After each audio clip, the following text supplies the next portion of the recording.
எந்த ஒரு வித்யை அநீதியின் வழியில் பிராப்தத்தை அடைகிறதோ அந்த வித்யை சங்கடமான நேரத்தில் கைவிடுகிறது. இது பகவான் பரசுராமரின் சாபமல்ல அங்கதேச அரசே, இறைவனால் வகுக்கப்பட்ட நியதி. ஆனால் விருப்பம் கொண்டு அவ்வித்யை நான் அரும்பாடுபட்டு கற்றது உண்மை வாசுதேவரே. அவ்வாறிருக்க ஏன் வித்யை மறக்கும் நிலை கொண்டேன்?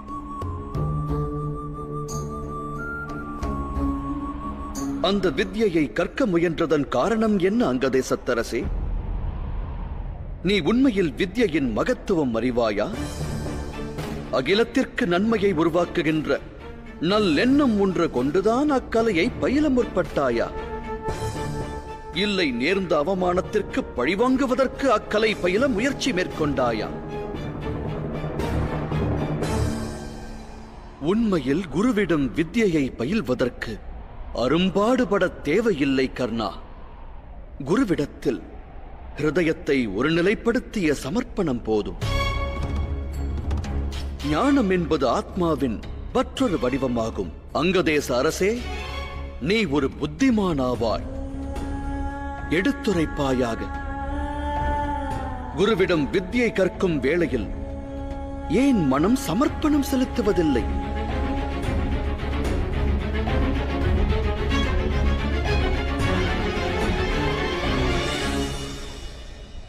ஞானத்தை மனிதன் இறைவனாய் கருதாமல் ஒன்றை அடையும் லட்சியம் கொண்டு ஞானத்தை பெறுவதற்கு எண்ணம் கொண்டால் அவன் கற்கின்ற அஞ்ஞானமானது அஞ்ஞானமாகவே பிராப்தம் தரும். ஞானம் அம்மனிதனின் ஹிருதயத்தோடு ஒன்றாமல் போகும். வஸ்திரங்களில் அழகிற்காக தீட்டப்படும் வண்ணமானது கதிரவன் பிரகாசம் முன்னால் மாயமாவது போல் காணாமல் போகும். எவன் ஒருவன் அற்புத ஞானத்தை மோகம் விடுத்து பிராப்தம் பெறுகிறானோ அது அவன் ஹிருதயத்தில் உரைகிறது. ஆனால் எவன் ஒருவன் வேறொன்றை அடையும் ஆசையில் ஞானத்தை பிராப்தம் பெறுகிறானோ அவன் சிறப்பை பெற வேண்டும் என்ற எண்ணத்தில் வாழ்வை கழிப்பானே தவிர உத்தம நிலையினை அவன் அடைவதில்லை. அன்று நீ பெற்ற ஞானத்திற்கு பின்னால் ஆசை ஒன்றும் இருந்தது. பகவான் பரசுராமரிடத்தில் சரணடைந்தும் மனம் சாந்தமடையவில்லை.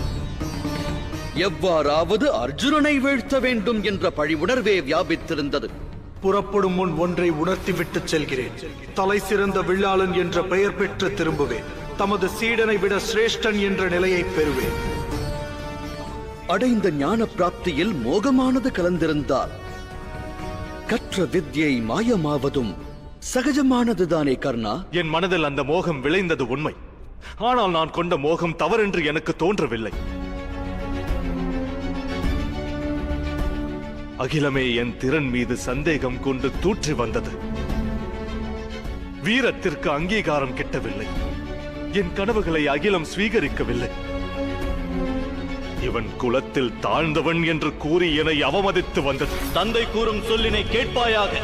தாழ்ச்சி குலத்தில் பிறந்தவன் வீழ்ச்சி அடைவான் என்றும் உணர்வாயாக.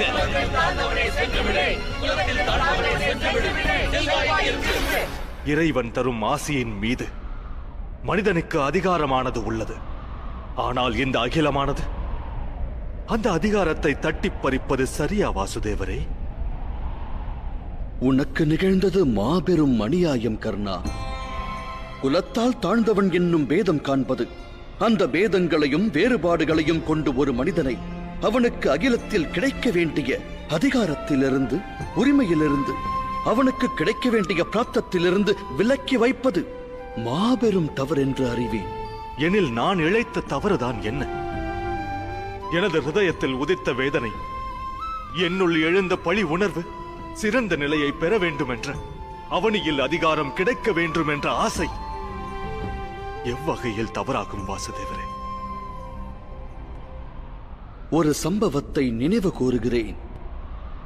கிருதவீரியனின் புதல்வனான கார்த்தவீரிய அர்ஜுனன் என்னும் நாமம் கொண்ட சத்திரிய அரசன் மகரிஷி ஜமதக்னியை ஒரு நாள் வதைத்தான். அப்போது அவரது புதல்வர் என்ன செய்தார் என்று அறிவாயா?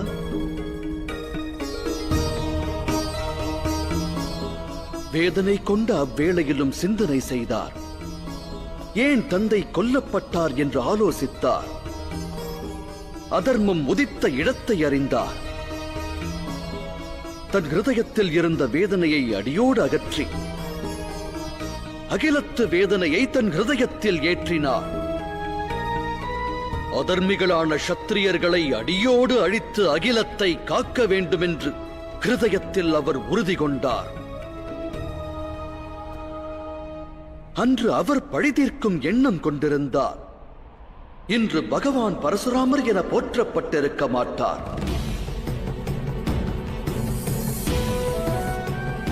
கூறு கர்ணா, உன் மனதில் ஏற்பட்ட வேதனையும் வலியும் உண்மை என்று அறிவே. ஆனால் நீ சுயநல எண்ணம் விடுத்து பொதுநல எண்ணம் கொண்டிருந்தால் இன்று நீயும் போற்றப்பட்டிருப்பாய். ஜனனத்தின் போதே உன்னில் குடிகொண்ட திவ்யத்துவம் இந்த அகிலத்திற்கு ஒருவேளை பயன்பட்டிருக்குமேயானால் எண்ணற்ற ஜீவராசிகள் ஆனந்தம் அடைந்திருக்கும். திவ்யத்துவம் பொருந்திய உன்னில் குடிகொண்டது மா வீரமுமாகும், மனதை வாட்டும் வேதனை தீயுமாகும். ஆனால் நீ உனது மனதை பொதுநலத்திற்கு அர்ப்பணிக்கவில்லை. அதர்மத்தின் ஒரு உருவமான துரியனிடம் நீ உன்னை சமர்ப்பித்தாய். ஆணவம் கொண்ட அவன் காட்டிய வழியில் நடக்கத் துவங்கினாய்.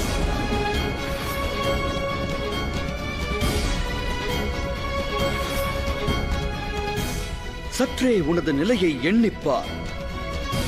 வாழ்வில் அதர்மத்தின் தரப்பை உனதாக்கினாய். அன்று பாஞ்சாலி துகிலுறையப்படுகையில் அவள் மானம் காக்கத் தவறினாய். ஈன்று தாயின் வேதனையையும் அறியத் தவறிவிட்டாய். உன் சகோதரருக்கு பிறந்த 2 புத்திரர்களை நீ மண்ணில் சாய்த்தாய். இன்று நீ தர்ம வழியிலிருந்து தவறி கற்ற வித்யையை மறந்து வாழ்வின் சந்தோஷத்தை இழந்து உடன் பிறந்த அனுஜன் கரம் கொண்டு மடிய காத்து நிற்கிறார். ஆனால் என்னால் மித்திரன் துரியோதனனுடைய நட்பையும் மறக்க இயலாது. எதை நட்பு என்கிறாய் கர்ணா? தாழ்ச்சி குலத்தில் பிறந்த உன்னுடைய நட்பை பெற்றவுடன் அவன் அஸ்தினாபுரத்தில் தாழ்ச்சி குலத்தில் பிறந்த அனைவருக்கும் உயர் நிலையை தந்தானா? அவன் சமுதாயத்தில் வேதனையில் வாடியவரின் வேதனையை நீக்கினானா? இல்லையே. அவன் செய்தது என்ன? அவன் தன்னுடைய சுய லாபத்திற்காக உன்னுடைய நட்பினை பெற்றான். அதோடு உன்னுடைய ஹிருதயத்தில் அர்ஜுனன் பற்றிய பழி உணர்வை தூண்டினான். அதற்காகவே உன்னோடு நட்பினை வளர்த்தான். அன்று ஒருவேளை நீ உனது துக்கத்தை விலக்கி உலக துக்கத்தை உனதாக்கி இருந்தால் துரியன் விரித்த மாயவலை பற்றி அன்றே நீ அறிந்திருப்பாய். ஒருவேளை துரியன் ஹிருதயத்தில் உபகாரம் என்னும் பாவம் தோன்றியிருந்தால் அவன் பெற்ற உன்னுடைய திவ்ய நட்பினை கொண்டு உலக வேதனையை போக்கியிருப்பான். அதர்ம வழி விடுத்து தர்ம வழியில் நடந்திருந்தால் யுத்தமானது என்று நிச்சயம் உண்டிருக்காது. ஆனால் இந்த சத்தியத்தை நீ அறியத் தவறினாய். அகங்காரம் கொண்ட அவனுக்கு நீ அளித்த உபகாரம் உன்னத நிலையை பெறவில்லை. நான் வாழ்வனைத்தும் வேதனையில் வாடியோருக்கு தானம் வழங்கி வாழ்ந்தவன். இதுவரை எனக்கென்று உடைமையாய் எதையும் கொள்ளாதவன். அளிக்கப்படும் தான தர்மங்களால் ஒருவன் புண்ணியத்தை பெறுவான் கர்ணா. அது தானம் பெறுபவனுக்கு கிட்டாது. ஆனால் உன்னில் பொருந்திய வீரத்தை நீ உன்னைப் போல் வேதனையில் வாடியோரின் வேதனையை போக்க பயன்படுத்தியிருந்தால் அகிலமே பயனடைந்திருக்கும் அல்லவா? அகிலம் உன்னை அங்கீகரிக்கவில்லை என்னும் ஆதங்க உணர்வானது உன்னில் எழுந்தது. ஆனால் உன் வாழ்வில் இறைவனால் நீ பெற்ற திவ்ய அனுகிரகத்தினை இன்று வரை நீ அறியவில்லையே.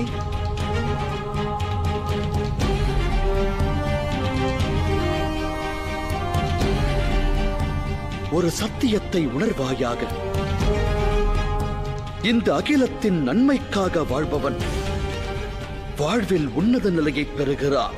ஆனால் தன்னுடைய நலனையே கருதி உலகில் வாழ்கின்றவன் தான் வாழும் காலத்தில் இந்த உலகிற்கும் தனக்கும் தீங்கையே விளைவிக்கின்றான். குருக்ஷேத்திரத்தில் ஏற்பட்டிருப்பது பெருநாசம். இந்த நாசத்திற்கு காரணம் துரியனோ காந்தார அரசரோ அல்ல. இந்த பாவத்தை இழைத்தது 3 மாவீரர்கள். கங்கை மைந்தரான பீஷ்மர், குரு துரோணர், மாவீரனாய் விளங்கும் கர்ணன்.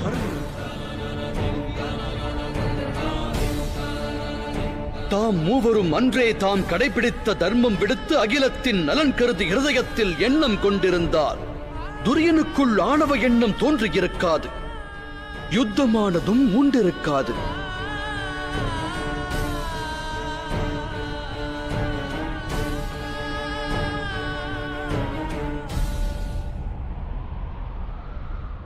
தாம் கூறுவது உண்மை வாசுதேவரே.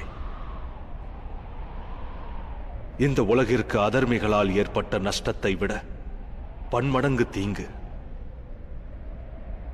தர்மம் பற்றி அறிந்தவர் புறக்கணிப்பால் ஏற்பட்டது. யுத்தம் மூண்டதற்கும் காரணம் அதுவே. இப்பழியை நான் ஏற்கிறேன்.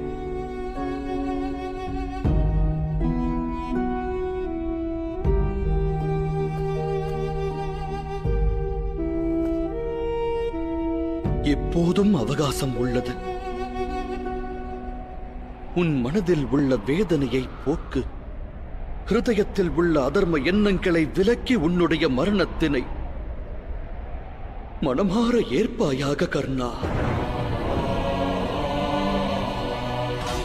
அத்தீர்மானமே அகிலத்திற்கும் உனக்கும் நன்மையை விளைவிக்கும்.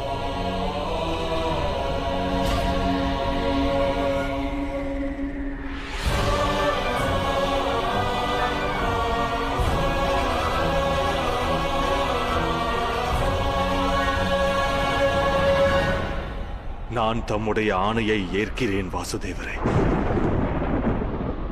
மரணத்தை ஸ்வீகரிக்க சித்தமாகிறேன்.